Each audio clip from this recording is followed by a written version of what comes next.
우리가 드로아에서 배로 떠나 사모드라게로 직행하여 이튿날 네아폴리로 가고 거기서 빌립보에 이르니 이는 마게도냐 지방의 첫 성이요 또 로마의 식민지라. 이 성에서 수일을 유하다가 안식일에 우리가 기도하는 곳이 있을까 하여 문 밖 강가에 나가 거기 앉아서 모인 여자들에게 말하는데, 두아디라 시에 있는 자색 옷감 장사로서 하나님을 섬기는 루디아라 하는 한 여자가 말을 듣고 있을 때에 주께서 그 마음을 열어 바울의 말을 따르게 하신지라.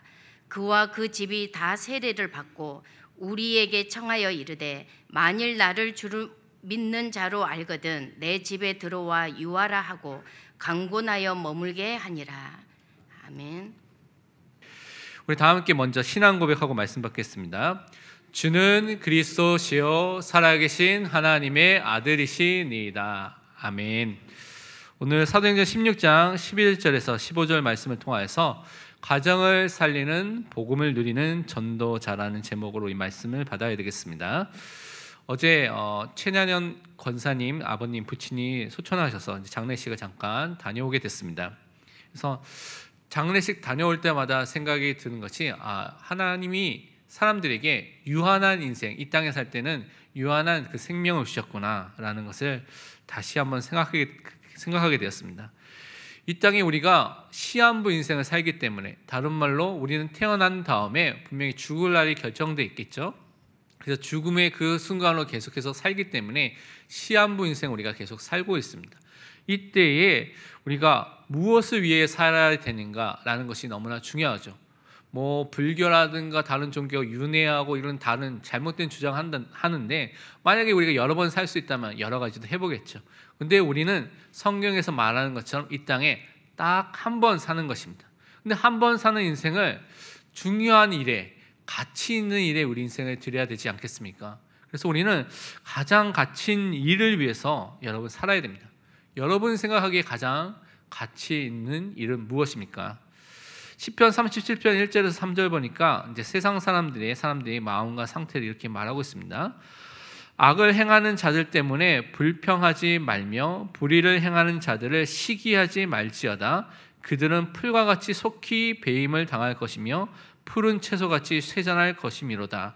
여호와를 의뢰하고 선을 행하라. 땅에 머무는 동안 그의 성실을 먹을거리로 삼을지어다. 우리 현장에 어떤 불신자들이 뭔가 성공한 처럼 보이는 사람도 너무나 많이 있습니다. 너무나 뛰어난 엘리트도 많이 있죠. 그리고 너무나 잘 되어서 사람들이 이와 같이 시기하거나 부러워하는 사람들이 많이 있는데, 성경은 그런 사람들을 시기하거나 부러워하지 말라고 분명히 말씀하고 있습니다. 왜냐하면 그들에게는 분명한 하나님의 심판할 때가 있습니다. 그래서 그 심판이 분명히 임할 때가 있기 때문에 우리는 불신자의 성공을 놓고 부러워하거나 그것을 따라갈 이유가 절대 없다고 말씀해 주셨습니다. 모든 사람은 이 땅에 한 번만 삽니다. 그 한 번을 살기 위해서 어떤 사람은 영원히 살겠다고 해서 불로초를 찾아다니면서 막 영원히 영생불사를 얻기 위해서 막 노력하는 사람도 있죠. 최근에 미국의 어떤 사람인가, 해외에 있는 어떤 분은 정확하게 어딘지 모르겠는데 기억이 안 나는데, 자기 있는 피를 완전히 새 피로 바꾸면서, 그래서 자기가 좀 건강을, 젊음을 유지하기 위해서 그렇게 사는 사람도 있습니다. 그리고 성형 수술을 통해서 많은 것을 통해서 젊기 위해서, 또 자기 생명을 유지하기 위해서 노력하는 사람이 너무나 많이 있죠. 그러나 언젠가 다 죽게 되어 있습니다. 죽음을 피할 수 있는 사람은 아무도 없습니다. 그래서 이 땅에 한 번만 사는데, 그 산 이후에 성경을 보니까 영원한 나라가 있다고 말하고 있습니다. 하나님의 자녀는 하나님이 계신 천국에 가게 되는 것이고, 죽을 때까지, 그 순간까지 신분이 바뀌지 않은 그 마귀의 자녀는 마귀가 가야 될 영원한 불인 지옥에서 영원한 형벌을 받게 된다고 성경은 말씀하고 있습니다.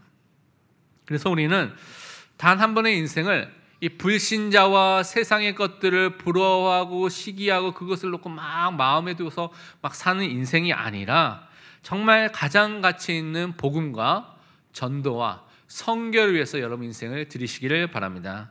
정말 생명을 살리는 일, 예배 드리는 일이 여러분 인생에서 가장 가치 있는 일입니다. 그래서 여러분은 이 자리에 함께 모여서 예배를 드린 것입니다. 그 예배를 통해서 최고의 은혜와 응답을 받으시기를 또한 축원드립니다. 또한 현장에서 우리에게 많은 어려움과 고통과 위기와 문제가 너무나 많이 있습니다. 그래서 사람들이 눈에 보이는 그것만을 볼 때 속을 수 있습니다. 그런데 여러분 하나님 자녀이기 때문에 절대 속지 말으시길 바랍니다. 왜냐?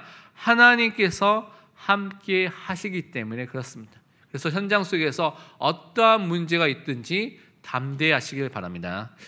그래서 지난 주간에 제가 이사야서 41장 10절 말씀을 여러분에게 드리면서 정말 하나님께서 우리와 함께 하시기 때문에, 하나님께서 나의 하나님이 되기 때문에 우리가 두려워하거나 또한 우리가 놀랄 필요가 없다고 우리가 말씀을 붙잡았습니다. 근데 이번 주에 이제 찬양을 듣는 가운데 송경인 목사님이 지으신 담대하라는 찬양을 좀 들으면서 또 그 말씀이 생각나고 또 묵상이 됐습니다. 잠깐 그 가사를 보면요, 하나님의 자녀는 하나님이 기르시네. 너는 두려워 말아라. 주 너를 지키리. 담대히 길을 걸으라. 삶의 폭풍이 올 때 너는 낙심하지 말라. 주께서 인도하시니 두려워 말아라. 담대히 길을 걸어라. 담대하라. 담대하라. 주께서 너와 함께 하신다. 담대하라. 담대하라. 주께서 너와 동행하신다. 제가 찬양을 하면 좋겠는데 찬양을 잘 못해서 가사를 읽어드렸습니다. 여러분이 기회 있으면 이번 주간에 이 담대하라는 찬양 한번 들으시기 바랍니다. 우리가 어떠한 상황에 있든지 어떠한 길에 있든지 두려워하거나 놀라거나 무서워할 이유가 없습니다. 하나님께서 그 자리에 함께하고 계십니다. 하나님께서 동행하고 계십니다. 여러분은 그 하나님의 자녀고 그 축복을 받은 생명을 가진 하나님의 자녀로 그 현장에 서 있습니다. 그래서 그리스도께서 지금도 우리 현장 속에서 함께 역사하심을 잊지 말으시길 바랍니다. 시편 37편 5절은 이렇게 말씀하고 있습니다. 내 길을 여호와께 맡기라. 그를 의지하면 그가 이루시고. 우리는 우리에 있는 모든 것들을 하나님께 맡겨야 됩니다. 우리 아버지 되시고 하나님 되신 그 분께 여러분의 인생과 여러분의 길과 여러분의 계획을 맡길 때, 하나님을 의지할 때, 신뢰할 때, 바라볼 때 하나님께서 이루시는 것입니다. 그래서 내 뜻과 내 계획이 아니라 여러분 인생을 통해서 하나님의 뜻과 하나님의 계획이 이루어지는 것을 체험한 전도자로 서시기를 바랍니다. 그래서 항상 하나님이 주인 되신 것을 인정하시기를 바랍니다. 지금 있는 고민하고 있는 문제, 사건, 어려움이 있을 수 있습니다. 그 속에서 하나님을 인정하시고 고백하시길 바랍니다. 하나님이 이 문제에, 이 사건에, 이 갈등에, 이 위기에 하나님이 주인 되십니다. 고백하시고 하나님께서 이 문제 속에서 하나님께서 역사하시도록 기도를 시작하시기 바랍니다. 그러면 하나님께서 이루시는 일을 분명히 보게 될 줄 믿습니다.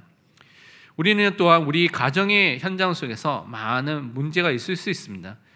경쟁 문제 있을 수 있고 갈등 문제가 있을 수 있습니다. 부부 간의 문제가 있을 수 있고 부모에 대해서 또 아니면 자녀에 대한 문제가 있을 수도 있죠. 또 정신적인, 또 가문에 이런 여러 가지 질병과 영적인 문제와 여러 가지 고통의 문제가 있을 수 있습니다. 근데 이 문제들이 사실은 중요한 우리가 응답을 받을 기회입니다. 그래서 많은 종교들도 이 가정을 통해서 사람들에게 영향을 주는 종교도 많죠. 통일교 같은 경우는 그 다른 이름이 뭡니까? 가정교회입니다. 그래서 가정이라는 것을 통해서, 결혼이라는 것을 통해서 많은 사람에게 파고들면서 영향을 주고 있습니다. 또 안선홍 증인회 지금 뭐 하고 있습니까? 어머니 하나님, 어머니라는 가정에서 중요한 그것을 갖고 사람들에게, 불신자들 신자들 가서 어머니라는 것을 통해서 사람들에게 다가오면서 사람들을 속이고 있습니다. 그런데 우리는 성경적인 이 가정의 축복과 응답을 확인하고 누려야 되겠습니다. 하나님께서 가정의 문제를 주신 것은 여러분 자신을 복음의 사람으로 세우는, 만드는 도구로서 그 문제를 주신 것입니다. 그래서 가정 복음화의 통로가 되는 것이 여러분 가정에 있는 문제입니다. 그렇기 때문에 그 문제는 여러분이 고민해야 될 문제가 아니라 응답에 하나님께서 주신 감사의 기도 제목인 것을 깨닫고 여러분의 생각과 여러분의 마음을 바꾸시기를 바랍니다. 이것 때문에 우리는 안 돼라는 것이 아니라 이것을 통해서 내가 복음의 사람은 세워지고 이것을 통해서 우리 가정이 살게 되겠구나라는 하나님의 말씀을 뜻을 붙잡으시길 바랍니다. 이 가정에 있는 다양한 문제들이 복음을 통하여서 하나님께서 여러분을 세우기 위해서 사용하는 도구입니다. 그래서 절대의 주권을 가지신 하나님이 복음으로 여러분을 세우기 위해서 여러분에 있는 잘못 각인된 것들, 뿌리 내려진 것들, 체질된 것들을 바꾸기 위해서 지금 그 문제를 허락해 주셨습니다. 그래서 그것을 보시고 기도하시길 바랍니다. 가정이 우리가 가진 이 복음을 통해서 정말 최고로 이 복음이 확인되는 현장이고요, 적용이 되는 현장이고, 또 그와 함께 우리 자신의 그 영적 상태를 최고로 확인할 수 있는 곳이 가정 현장입니다. 다른 말로 설명한다면 가장 복음이 적용 안 될 수 있는 현장이 여러분 가정 현장이고요, 가장 여러분의 밑바닥을 볼 수 있는 현장이 가정 현장입니다. 왜 그것을 보게 하셨을까요? 왜 적용이 안 될까요? 여러분이 아직 안 되고 있는 현장을 보게 만들면서 오직 복음으로 오직 예수 그리스도만을 붙잡도록 하나님께서 여러분에게 그것을 허락해 주셨습니다. 그래서 여러분이 그 현장 속에서 기도하시길 바랍니다. 데살로니가전서 5장 14절 15절에 보니까 이렇게 말씀하고 있습니다.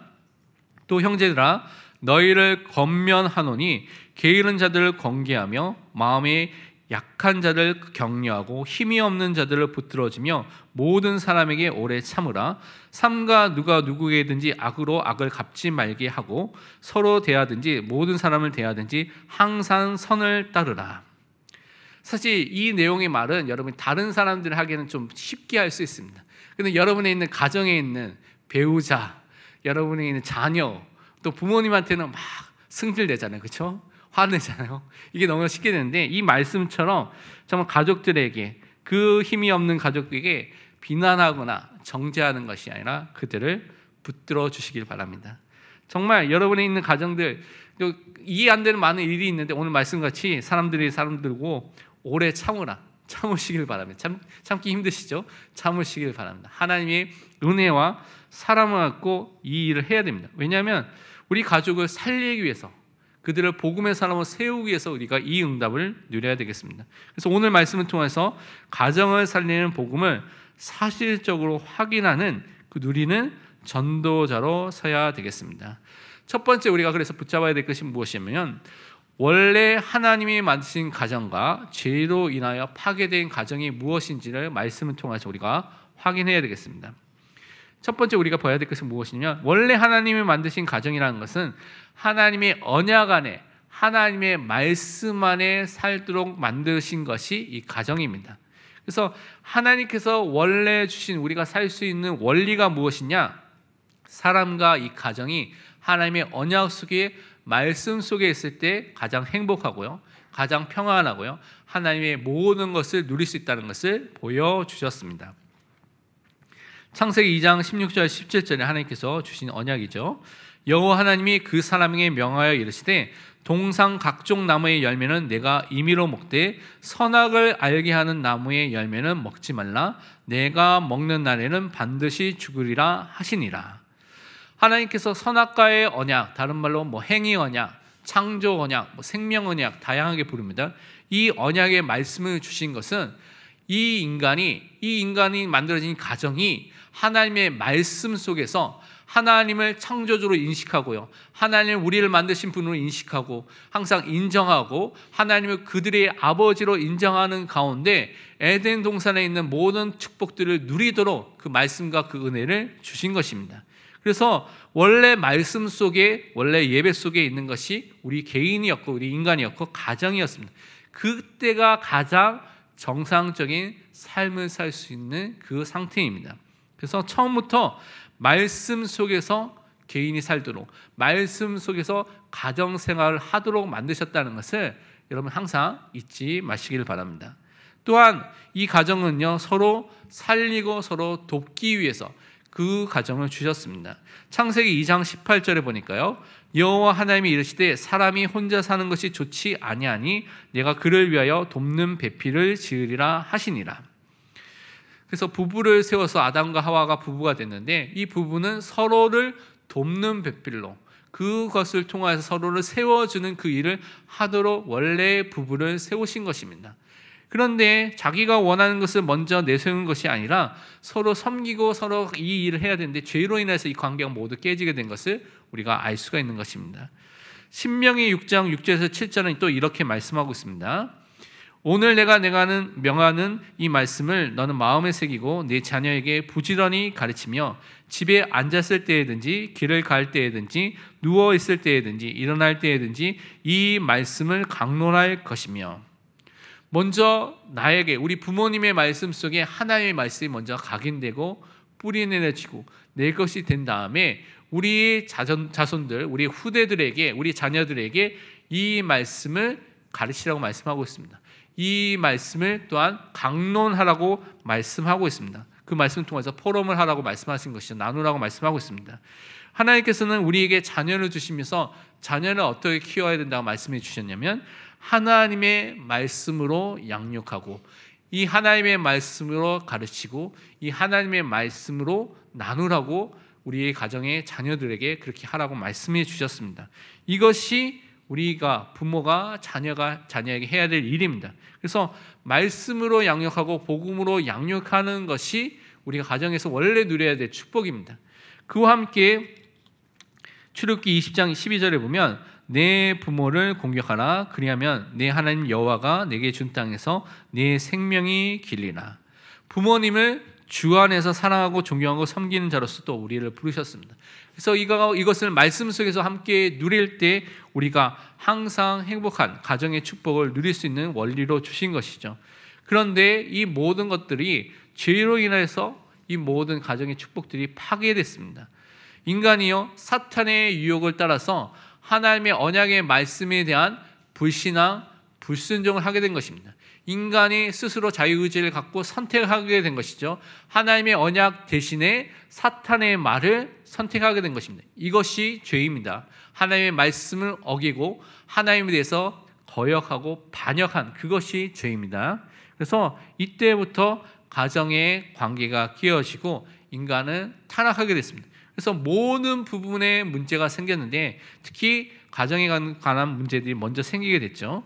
창세기 3장 12절을 보면 뭐라고 말씀하냐면 아담이 이르되 하나님이 주셔서 나와 함께 하신 여자 그가 그 나무 열매를 내게 주므로 내가 먹었나이다. 하나님께서 아담에게 너가 왜 먹지 말라고 한 선악과 이것을 왜 먹었느냐라고 물었을 때 아담이 자기가 잘못했습니다 라고 회개한 것이 아니라 하나님께서 주셔서 그 나와 함께한 그 여자 때문에 내가 먹었다라고 핑계를 댄 것이죠. 원래 신뢰와 사랑의 관계이고 돕는 관계이고 서로 도와주고 세워주는 관계였던 이 부부의 관계가 죄로 인해서 어떻게 이제는 서로에게 핑계라고 탓을 하고요. 그것을 통해서 그 관계가 깨어진 것을 말하고 있는 것입니다. 그래서 결국은 서로 돕고 섬기는 관계가 아니라 서로를 지배하고자 하고 내가 원하는 것을 얻기 위해서 막 그 사람들에게 요구하는 관계로 바뀐 것을 우리는 성경에서 확인해 볼 수가 있습니다. 또한 창세기 4장에는 더 큰 가정이 무너진 것을 확인해 볼 수가 있는데요. 창세기 4장 8절에 보면 가인이 그의 아우 아벨에게 말하고 그들이 들에 있을 때에 가인이 그의 아우 아벨을 쳐 죽이니라. 그냥 미움으로 끝나는 것이 아니라 신뢰가 깨진 것으로 끝나는 것이 아니라 이 가정이 어떻게 해요? 이제는 사람을 죽이게 되는, 형제를 죽이게 되는 너무나 극악하고 무도한 이 죄가 나타나게 된 것입니다. 그래서 사랑과 섬김의 가정 생활이 아니라 미움과 분노에 사로잡혀서 살인 사건이 일어나게 되는 그 일들이 일어나게 된 것입니다. 이것이 창세기 4장부터 시작된 것이고 그 문제가 성경에 너무 많은 곳에 나타나고 있고요. 오늘날에도 많은 현장에서 그것을 또한 느끼고 그 일들이 일어나는 것을 우리가 확인해 볼 수가 있습니다. 가정에 이렇게 틈이 생겼을 때 사탄이 그 틈을 통하여서 불신앙하도록 속이고요. 가정에 있는 많은 문제를 통하여서 이간질시키고 미움과 증오를 통하여서 활동하고 있습니다. 그래서 너무나 사람들이 미워하도록 만들고 감정에 사로잡도록 만들어서 살의를 느끼도록 죽이고 싶은 마음이 들도록 그래서 어떤 사람은 그런 마음만 들도록 하지만 실제로 그런 사건이 일어나도록 역사하는 경우가 있습니다. 그래서 우리는 이 속에 활동하는 사단의 역사를 알고 예수 그리스도의 이름으로 가정의 문제 여러분의 또한 상처받은 문제를 결박하시고 복음으로 치유하시기를 바랍니다. 그래서 우리는 두 번째 붙잡아야 될 것이 무엇이냐면 가정을 살리는 복음을 가지고 증거하는 그 전도자, 그 사람을 부르신 것을 우리는 또한 붙잡아야 되겠습니다.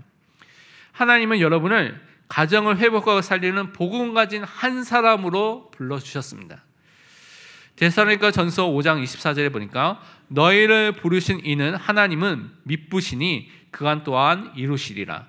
하나님은 미쁘십니다. 이것은 하나님께서 신실하다는 뜻입니다. 이 의미는 하나님께서 약속을 주시면 그 약속을 반드시 성취하시는 그 약속의 하나님이 언약의 하나님이라는 것을 말하는 것이 미쁘시다는 그 의미입니다. 근데 이 하나님께서 분명하게 우리를 부르셨는데 하나님의 계획을 갖고 부르셨기 때문에 여러분 인생을 통해서 그 하나님의 계획과 뜻이 이루어지도록 역사하신다고 말씀해 주셨습니다. 그래서 하나님의 뜻과 계획이 이루어지는데 하나님께서 여러분을 살리시고 복음을 주신 것은 여러분 한 사람을 살리는 것이 아니라 여러분을 통하여서 여러분의 가정과 가문이 살아나도록 하나님께서 여러분을 부르신 것입니다. 아브라함을 우상 숭배하는 그 가정에서 살려셔서 믿음의 시조로 믿음의 조상으로 그를 세우셔서 그의 후손을 통하여서 열방의 복을 받도록 하신 것처럼 여러분을 통하여서 그 응답과 그 증거를 하나님께서 분명히 주실 줄 믿습니다. 그래서 우리는요 하나님께서 주시는 이 응답을 가진 사람을 확인해 봐야 되는데 오늘 읽었던 말씀을 보니까요 이 전도자 바울이 또한 루디아를 만난 장면이 오늘 읽었던 본문의 말씀입니다. 우리가 읽지 않았지만 사도행전 16장 6절에서 10절에 어떤 일이 있었냐면 하나님께서 전도자 바울이 아시아에서 지금에 말하면 터키 지역에서 복음을 막 전하려고 했는데 하나님께서 그 튀르키예 터키 지역이 아니라 마게도냐로 다른 말로 그리스 현장으로 그 현장을 옮기도록 하셨습니다. 그래서 사도행전 16장 6절에서 16절에 드로아의 환상을 보고 그가 그 현장으로 넘어가게 된 것이 오늘 11절 12절에 그래서 빌립보 지역까지 간 것을 설명하고 있습니다. 하나님께서 왜 그 현장이 아시아가 아니라 이 빌립보 지역으로 마게도냐 현장을 옮겼었을까요? 전도자 이 현장에 있는 이 루디아 한 사람과 그것을 통해서 일어날 하나님의 계획이 있기 때문에 하나님께서 전도자 바울의 발걸음을 옮기셨습니다. 그만큼 하나님의 계획과 소원이 생명을 받을 그 한 사람에게 있다는 것입니다. 너무나 중요하기 때문에요. 그래서 빌립보 지역으로 인도한 것은 오늘 본문 11절 12절에 설명하고 있습니다.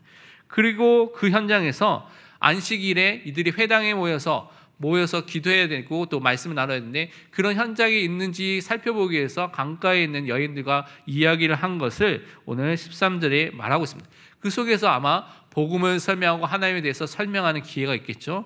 그때 14절에 보니까 이렇게 말씀하고 있습니다. 두아디라시에 있는 자색 옷감 장사로서 하나님을 섬기는 루디아라는 한 여자가 말을 듣고 있을 때에 주께서 그 마음을 열어 바울의 말을 따르게 하신지라. 거기에 많은 여자들이 있었는데 많은 사람이 아니라 그 중에 딱 한 사람 루디아의 마음을 하나님께서 여셔서 하나님께서 그 복음을 말씀을 받도록 역사하셨습니다. 이 개인 한 사람이 복음을 받고 하나님의 은혜를 받으니까 어떤 일이 일어났습니까?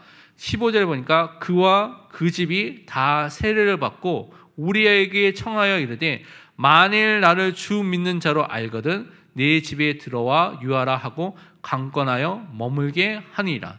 그 루디아 한 사람만 살아나는 것이 아니라 그 집에 있는 모든 사람의 복음을 듣고 그들이 예수를 그리스도 고백하여서 세례를 받게 되는 일이 일어나고요. 그것으로 끝난 것이 아니라 그 집이 이제는 전도자 바울팀이 거하면서 그 현장에서 그 지역을 복음화할 수 있는 중요한 선교의 센터로 나중에는 교회의 현장으로 교회당으로 인도함을 받게 된 것입니다. 개인 한 사람, 루디 한 사람이 그냥 살아난 것처럼 보이는데 그것이 끝난 것이 아니라 그의 가정이 일어나고요. 그 지역을 살릴 교회까지 하나님께서 그 현장을 축복하시고 인도하셨습니다. 그래서 여러분 한 사람으로 끝난 것이 아니라 여러분의 가정과 가문을 살리고 지역을 살릴 그 교회의 응답을 누리는 그 축복으로 나를 부르셨다는 것을 잊지 마시기를 바랍니다. 이 일 후에 사도행전 16장 16절에서 18절 보면 귀신 들려서 점치는 여종을 우리가 예수 그리스도의 이름으로 바울이 치유한 것을 우리가 알고 있습니다. 이 일 때문에 바울이 감옥에 갇히게 됐습니다. 감옥에 갇혔을 때 바울은 뭘 했냐? 염려하고 걱정한 것이 아니라 찬송하고 기도했습니다. 근데 이 찬송하고 기도하는 그 현장에 지진이 일어나면서 다 옥문이 열리게 됐습니다. 그 감옥의 문이 열리니까 사람들이 안 보이니까 간수가 지키고 있는 간수가 다 도망갔구나. 어차피 죽을 것 스스로 죽자라고 자결하려고 할 때 바울이 그를 불렀죠. 그래서 죽지 말라고 우리가 다 여기 있다고 말하면서 그 사람이 바울 앞에 무릎 꿇으면서 어떻게 하면 내가 구원을 얻을 수 있습니까? 라고 물어봤을 때 사도행전 16장 31절에 바울이 복음을 증거하기 시작했습니다. 이르되 주 예수를 믿으라. 그리하면 너와 네 집이 구원을 받으리라 하고, 사건이 일어났는데 이 사건이 그냥 사건이 아니라 복음을 증거할 사건을 하나님께서 때때로 그 현장에 일으키신다는 것입니다. 그 사건을 통하여서 하나님께서 간수 한 명이 되돌아온 것처럼 보였는데 간수 한 명이 아니라 여러분 그 뒤에 보면 그가 그 집에 있는 모든 사람을 그 복음을 듣게 하고요, 모든 가족이 세례를 받게 되고 예수를 믿게 되는 일이 일어나게 된 것입니다. 모든 가족이 일어나는, 그래서 빌립보에 있는 누디아 가정과 또 이 간수 이 사람과 점치는 여정, 그 치유받은 사람들이 모여서 교회의 응답을 이루도록 하나님께서 역사하신 것을 우리가 알고 있습니다. 한 사람에게 복음이 증거된 이 복음이 모든 가족이 살게 되고 지역에 살게 되는 그 응답의 시작이 된 것을 우리는 항상 기억해야 되겠습니다. 그래서 하나님께서 나를 살리셨다면, 우리 가정과 가문에서 나를 살리셨다면, 여러분이 그 믿음의 시조와 믿음의 또한 조상이 된다면 여러분을 통해서 가정이, 가문이, 여러분의 지역이, 여러분의 고향이 분명히 살아나는 증거를 하나님께서 주실 것입니다. 그래서 그것을 놓고 기도하시길 바랍니다. 또한 우리는요, 가정의 갈등과 위기도 복음을 가진 사람에게, 기도하는 사람에게 하나님께서 그것을 하나님께서 해결해 주신 것을 여러분이 절대 믿고 또 그 응답을 누리시길 바랍니다. 요셉은요, 지금 보면 여러분 TV에 나오고 상담해야 될 심각한 가정 문제가 있던 사람입니다. 금쪽 상담실로 나와가지고 상담을 해야 될 문제가 있었던 사람이죠. 형들이 10명이나 있습니다. 여러분 형제 많은 분들 그 가운데 태어나신 분도 알죠. 1명, 2명도 아니고 5명도 아니고 10명의 형들이 있다고 생각해 보십시오. 근데 10명의 형들이 자기에게 호의를 베푸고 친하게 지내는 형들이 아닙니다. 다 미워하고요, 또 욕을 하고 말을 편하게 않고 욕을 했던 사람들입니다. 얼마나 저주와 욕을 듣고 어려움 속에 살았겠습니까? 그때 또한 그것을 끝난 것이 아니라 실제로 죽음의 위기, 죽을 뻔했죠. 구덩이에 던졌는데 물이 없어서 살았습니다. 그래서 죽음의 위기 속에서 형들이 죽이려고 끝까지 했고요, 결국 노예로 팔려가게 됐습니다. 그러면 여러분의 인생 스토리에서 이런 스토리가 있다면 얼마나 이것이 큰 상처이겠습니까? 얼마나 큰 고통이었겠습니까? 그런데 요셉은 이것이 고통으로, 상처로 그 인생에 다 각인되고 남아 있었던 것이 아니라 그것이 복음을 통하여서, 기도를 통해서 받게 됐습니다. 하나님이 함께 하시는 그 축복 속에서, 또 하나님이 주신 복음 속에서 그 모든 상처들이, 문제들이 재해석이 되고요, 하나님의 은혜 속에서 다시 그것이 보여지게 됐습니다. 그래서 자신의 문제가 오히려 하나님의 계획이 성취되는 하나님의 인도였고 하나님의 역사였던 것을 고백했습니다. 창세기 45장 5절에 뭐라고 말했습니까? 형들을 만났을 때 자신이 요셉인 것을 밝혔을 때 형들 놀랐습니다. 왜냐하면 자기가 팔렸고 그래서 그동안 죽었다고 생각했던 요셉이 나타나니까 자기들은 죽었다고 생각했겠죠. 그런데 요셉은 이렇게 고백했습니다. 당신들이 나를 이곳에 팔았다고 해서 근심하지 마소서, 한탄하지 마소서. 하나님이 생명을 구원하시려고 나를 당신들보다 먼저 보내셨나이다. 지금 있는 여러분의 갈등의 문제 속에, 그 상처 속에 여러분 속지 마시기를 바랍니다. 사단은 분명히 그것을 통해서 속입니다. 네 형, 너희 부모님, 너 배우자 너무 싫지 않냐? 미워해라, 증오해라, 그리고 더 이상한 것까지 하도록 이렇게 말을 하겠죠. 속이겠죠. 근데 여러분 속지 마시기 바랍니다. 지금 있는 그 갈등의 문제가 하나님의 축복이 담겨져 있는, 그것이 갈등이라는 것에 쌓여져 있는 중요한 축복입니다. 그 속에 하나님의 응답이 들어있고 하나님의 인도가 들어가 있습니다. 그래서 하나님의 말씀과 하나님의 뜻을 여러분의 갈등과 가정의 문제 속에 붙잡으시기 바랍니다. 그래서 여러분의 감정이 아니라 하나님의 말씀대로 인도하심을 받으시기를 바랍니다. 야곱도 여러분 성경에 보면 아버지도 속이고 형들 속이고 장자의 축복을 받고 도망친 도망자였습니다. 20년 동안 열심히 일하다가 이제는 고향으로 돌아오기라. 그래서 이제 개가 천선하면서 고향으로 돌아오는 것처럼 느꼈는데 형이 에서가 400년의 군사를 이끌고 온다는 소식을 듣고 너무나 두려웠습니다. 왜냐하면 자기가 그 축복을 받고 도망쳤기 때문에 형이 분명히 나를 죽이려 온다, 해코지하러 온다라고 생각했겠죠. 그런데 이 문제를 놓고 어떻게 했습니까? 하나님 앞에서 약복강 나루터에서 하나님 앞에 무릎을 꿇고 그가 기도를 했습니다. 진짜 응답을 받을 때까지 간절히 기도하면서 천사와 씨름하면서 기도하면서 응답을 받게 된 것이죠. 이스라엘이라는 응답을 받게 된 것입니다. 원수된 상태가 아니라 하나님께서 그래서 그 형 에서를 만났을 때 그 형 에서를 화해의 관계로 바뀌는 응답을 하나님께서 주신 것입니다. 창세기 33장 4절에 말씀하기를 에서가 달려와서 그를 야곱을 맞이하여 안고 목을 어금 맞추어 그와 입 맞추고 서로 우니라. 그래서 원수된 여러분 가족이 있습니까? 뭔가 이렇게 불편한 가족이 있습니까? 여러분 기도하시기 바랍니다. 하나님께서 바꿔 주셔야지만 그 관계가 회복됩니다. 그래서 여러분 하나님께서 역사하시도록 가정 문제 속에서 응답하시도록 기도하시길 바랍니다. 그래서 가정 문제를 놓고 복음에 집중하면서 여러분 기도하는 응답을 누리시기를 바랍니다. 이번 한 주 우리가 붙잡아야 될 또 실천해야 될 미션을 또한 3가지 붙잡아야 되겠습니다. 먼저 우리 자신이 하나님께 주신 그 말씀이 마음에 담겨지며 인도받는 복음 집중의 그 은혜의 시간을 가지시기를 바랍니다. 시편 37편 31절에 말씀하기를 그의 마음에는 하나님의 법이 있으니 그의 걸음은 실족함이 없으리로다. 우리 마음속에 하나님의 말씀이 담겨져 있어야 됩니다. 그 말씀이 담겨져 있을 때 우리의 걸음이 하나님의 인도와 그 계획 속에서 분명한 승리의 응답을 또 인도함을 받게 되는 것입니다. 그래서 여러분이 매일매일 말씀을 듣고 말씀을 읽고 말씀을 또한 암송하고 묵상하는 말씀 집중의 시간을 매일매일 가지시기를 바랍니다. 두 번째로 여러분 가정이 가정 예배를 통하여서 예배의 공동체가 되도록 가정 예배를 또한 시작하시고 계속해서 누리시기를 바랍니다. 예배가 여러분 쉽지 않은 거죠. 여러 가지 스케줄도 안 맞을 수 있고 여러 가지 어려움이 있을 텐데 여러분이 가정 예배를 드릴 때 어렵게 하지 마시고 여러분이 또 사도신경 하시고 찬송 한장하시고 여러분이 말씀 전하는 게 힘드신 분들은 강단에 주신 이 말씀 여러분 녹취록 있죠? 그 말씀의 일부분 다 하면 아이들 같은 경우 힘들 수 있으니까 부분을 나눠서 아니면 한 부분만 붙잡고 나누면서 여러분 그 강단을 중심으로 가정 예배를 드리시길 바랍니다. 그래서 우리가 부모님이 자녀들과 함께 예배와 기도를 통하여서 예배하는 예배 공동체를 어렸을 때부터 체험할 수 있도록 기도하시기를 바랍니다. 세 번째로 우리는요 가정과 가문 복음을 위해서 기도하시길 바랍니다. 앞으로 있을 전도 캠프를 통해서 우리 개인이 살아나고 우리 가정과 가문이 살아나는 응답을 받을 수 있도록 기도를 시작하시길 바랍니다. 시편 43편 5절에 이렇게 말씀하고 있습니다. 내 영혼아 내가 어찌하여 낙심하며 어찌하여 내 속에서 불안해하는가? 너는 하나님께 소망을 두라. 그가 나타나 도우심으로 말미암아 내 하나님을 여전히 찬송하리로다.